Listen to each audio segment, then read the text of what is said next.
ದೆಹಲಿಯ ಮಿತ್ರನೊಬ್ಬನ ಸಲಹೆ ಮೇರೆಗೆ ಇಲ್ಲಿಗೆ ಬಂದು ಗುಲಾಟಿ ಕಬಾಬು, ಚಿಕನ್ ಕರಿ, ಬಟರ್ ಚಿಕನ್ ಅಂತೆಲ್ಲ ಎಂಜಾಯ್ ಮಾಡೋದಕ್ಕೆ ಬಂದಿದ್ದೆ. ಹಾಗೆ ತರಾವರಿ ಕಬಾಬ್ಗಳು, ಚಿಕನ್ ಸಾಟೆ, ಗ್ರಿಲ್ಡ್ ಫಿಶು, ಕರಿ ಮತ್ತು ಗ್ರೇವಿಗಳು, ತಂದೂರಿ ರೋಟಿಗಳನ್ನು ಮಾರುಕಟ್ಟೆಯಂತೆ ಭಾಸವಾಗುವ ಈ ದೈತ್ಯ ರೆಸ್ಟೋರೆಂಟ್ನಲ್ಲಿ ಬೃಹತ್ ಪ್ರಮಾಣದಲ್ಲಿ ತಯಾರಿಸೋದನ್ನ ನೋಡ್ತಾ ಹಾಗೆ ಅಮೆರಿಕದವ್ರಿಗೆ ಏನಾದ್ರು ಗೊತ್ತಾದರೆ ಯುದ್ಧಕ್ಕೆ ಮುಂದಾಗ್ಬೋದೇನೋ ಅನ್ನುವಷ್ಟು ತೈಲಭರಿತವಾದ ಚಿಕನ್ ಕರಿಗಳ ದೊಡ್ಡ ಕೊಪ್ಪರಿಕೆಗಳನ್ನು ಕಂಡು ಇವರ ಡೈನಿಂಗ್ ಸೆಕ್ಷನ್ಗೆ ಹೋಗಿ ಲಖನೌನ ಅವಾಧಿ ಪಾಕಲೋಕದ ವಿಶೇಷತೆಯಾದಂತಹ ಹೊರಗೆ ಕ್ರಂಚಿಯಾಗಿ ಒಳಗೆ ಬಾಯಲ್ಲಿ ಕರಗುವಷ್ಟು ಸಾಫ್ಟ್ ಟೆಕ್ಸ್ಚರ್ ಇರುವಂತಹ ಗಲೋಟಿ ಕಬಾಬನ್ನ ಹಿಂಗೆ ನಿಂಬೆ ರಸ ಹಿಂಡ್ಕೊಂಡು ರುಮಾಲಿ ರೊಟ್ಟಿನ ಮುರ್ಕೊಂಡು ಅದ್ರ ಜೊತೆಗೆ ಪುದೀನ ಚಟ್ನಿನ ನಂಚ್ಕೊಂಡು ಅಪೆಟೈಸರ್ ಆಗಿ ತಗೊಂಡು ಬ್ಯಾಟಿಂಗ್ ಶುರು ಮಾಡಿದ್ವಿ. ಗಲೋಟಿ ಕಬಾಬ್ ಇಷ್ಟ ಆಗೋ ಥರನೇ ಇತ್ತು ಅಂತ ಹೇಳ್ಬೋದು.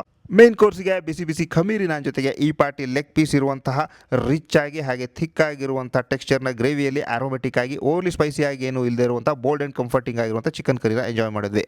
ಬಟರ್ ಚಿಕನ್ ಮಸಾಲ ಖಮೀರಿ ನಾನ್ ಜೊತೆ ಚೆನ್ನಾಗಿತ್ತು, ಆದರೆ ಲಚ್ಚಾ ಪರಾಟ ಇಷ್ಟ ಆಗಲಿಲ್ಲ. ದೆಹಲಿಯ ಅತ್ಯಂತ ಜನಪ್ರಿಯ ಡಾಬಾ ಇಷ್ಟ ಆಯಿತು, ಆದರೆ ಎಕ್ಸ್ಟ್ರಾಡಿನರಿ ಆಗಿತ್ತು ಅಂತೆಲ್ಲ ಹೇಳೋಕ್ಕಾಗಲ್ಲ.